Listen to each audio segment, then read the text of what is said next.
Hello ladies and gentlemen, and welcome back to another Mortal Kombat 1 cameo guide. As voted on in the community poll, the next cameo we will be covering, and the one we're covering today, is Stryker, everybody's favorite Mortal Kombat cop. We'll be going all over his moves, the best ways to use them, and just general tips with the cameo. And remember, if you enjoyed this video and you found it helpful, informative, or just entertaining, please don't forget to leave a like and subscribe to the channel for more Mortal Kombat 1 content. Now let's begin. Alrighty, instead of going through his move list one by one, I think it's better to go through them as a group, because a lot of his moves work together in tandem. So first we're going to cover what makes Stryker so strong in my opinion, and that is his ability to just have a built-in mix-up. So Stryker has two moves, Lethal Takedown and Cop Bop. So one is just Lethal Takedown, it's just the Kameo button, and Cop Bop is the Kameo button and up at the same time. So Lethal Takedown is a low. It's pretty fast, 26. You can actually combo into it if you want to. And Cop Bop is an overhead.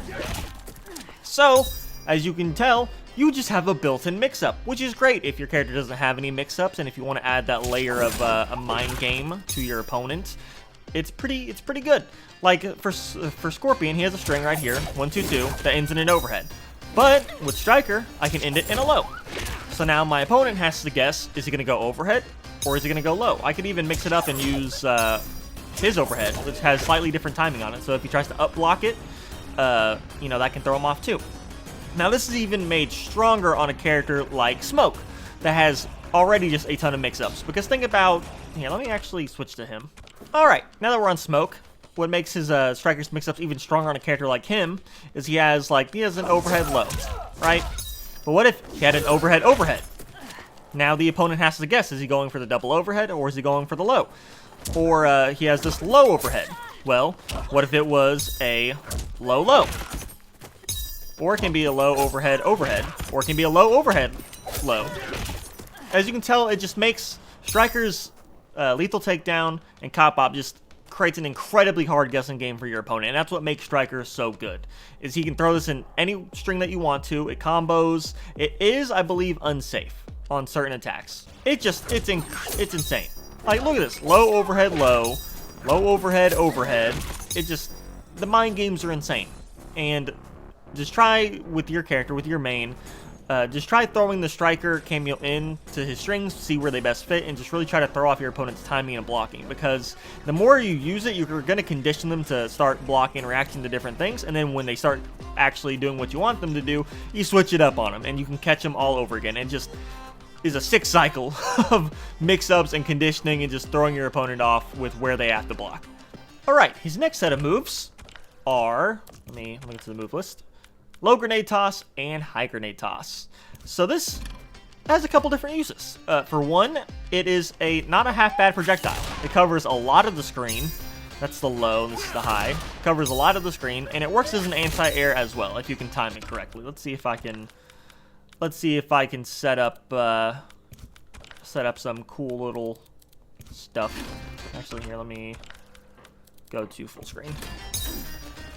So I can go for a jump, and he can just shut them down. So it's an alright overhead. It covers a lot of the screen. So if your character doesn't have a projectile, this is not a bad one to actually get.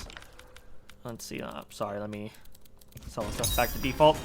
So it's not a bad projectile. It covers a lot of the screen, and you can use it as an anti-air if you want to. I still think that just an anti-air that your character has inherently is going to be a better option, just because you can combo off of that better, in my opinion.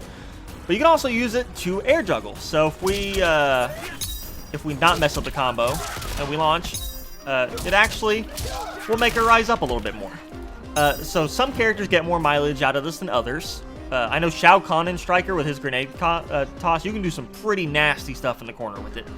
But just play around with it and see where you can throw it in off of your launchers and stuff, and you can get a little bit extra damage and some better air properties. Moving on, we have his final attack, which is Cuffed. So you just press down on the Kameo button, and Stryker will come up behind your opponent and handcuff them. Now this pretty much works as a restand. If I launch them real quick, and not mess up my timing.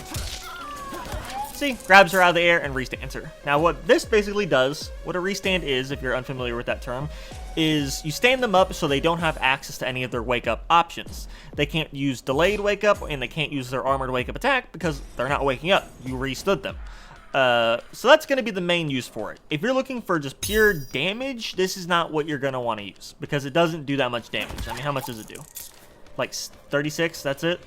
I mean, most characters are going to have an ender that does way more damage than that.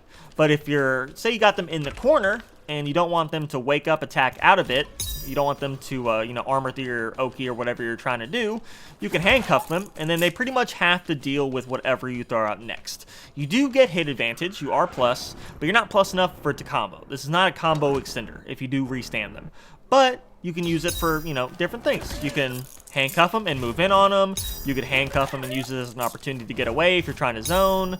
If you're playing a character like Rain that can, you know, has portals to set up, you can do that. If you're playing Astra, you can use it as a chance to switch stances. You can use it for any number of things. Overall, Stryker is not the most complex cameo in the game, far from it, and he isn't there for combo damage, because he doesn't really do a lot of combo damage, whether you're using lethal takedown or cop bop. Cop bop. Nope, come on now. Cop bop. You're not doing a lot of damage.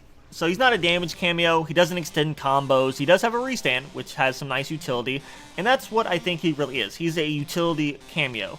You can use his projectiles to cover a large part of the screen, or use it as an anti-air if your character doesn't have a really good one. You can also use it to extend air juggles, if you want to. He has, you know, the restand, which denies opponents wake-ups, and you can really just get that going in the corner and set up your stuff if you need to set up anything. And he has a built-in mix-up, which just makes him insane, because no matter what you're doing, if you're utilizing your Stryker cameo, you're making it hard to block, because you can throw this in anywhere.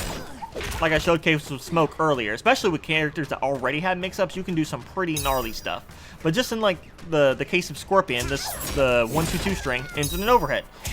But what if it didn't? Now your opponent has to be thinking about that. Is he going to let it rock, or is he going to go for the Stryker cameo? And you can really start, you know, layering on the mental stack of your opponent with these mix-ups. And that's what makes him such a great cameo, and gives him pretty good utility other than that. And that's going to be it for this video. I know this one was kind of shorter, but he's not as complex and doesn't have a lot of stuff really going on for him as some of the other cameos do. But nonetheless, I hope you enjoyed this guide, and I hope it helped out. If it did, leave a comment down below, and leave a comment down below letting me know what could improve these videos, what you think would be a good addition to these guides to make them better and better. Also, don't forget to check in our description down below. We have a link to our community Discord server where I'm trying to set up some community tournaments, and we're sharing combos and tech and just having a good old time. So if you want to join a Mortal Kombat community, you know, join our Discord server. You know, it'd be pretty cool. And, yeah, I think that's going to be it for this one. If you enjoyed or found it informative in any way, please leave a like and subscribe to the channel for more Mortal Kombat 1's guides, gameplay, and news, and all that good stuff. Pretty much everything Mortal Kombat. And, yeah, I'm Zululix, and I'll see you in the next video.